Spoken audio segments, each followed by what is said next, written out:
एक दिन रामू और श्यामू नाम के दो दोस्त एक घने जंगल से गुजर रहे थे। उनके बीच गहरी मित्रता थी और हमेशा एक दूसरे पर जान देने की बात करते थे। लेकिन एक अप्रत्याशित घटना ने उनकी मित्रता की परख ली। जंगल में चलते चलते अचानक उन्हें एक भयावह रीछ दिखाई दिया।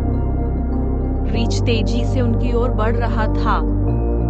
श्यामू बिना किसी हिचकिचाहट के अपनी जान बचाने के लिए पास के एक ऊंचे पेड़ पर चढ़ गया और रामू को छोड़ दिया और बोला, भाई रामू, जान है तो जहान है, तुम भी अपने बचाव का कोई रास्ता खोजो। रामू को पेड़ पर चढ़ना नहीं आता था, पर वो समझदार था। उसे एक बात याद आई कि रीछ मरे हुए लोगों को नहीं खाता। यह सोचकर वह चुपचाप मुर्दे की तरह जमीन पर लेट गया। रीछ रामू के पास आया। उसने रामू को सूंघा और मरा हुआ समझकर आगे बढ़ गया। रामू ने राहत की सांस ली और जब रीछ कुछ दूर चला गया तो वह उठकर खड़ा हो गया। अब श्यामू भी पेड़ से उतरा और रामू से पूछा, रीछ तुम्हारे कान में क्या कह रहा था मित्र?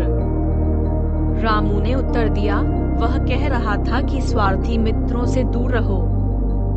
इस कहानी से हमें शिक्षा मिलती है कि एक मित्र की पहचान केवल उसके साथ बिताए गए हंसी खुशी के लम्हों में अनुस्वार नहीं होती, बल्कि वे कठिनाइयों के समय में उसकी सहायता और समर्थन से होती है। इसलिए सच्चा मित्र वही है जो आवश्यकता के समय हमारे साथ खड़ा होता है।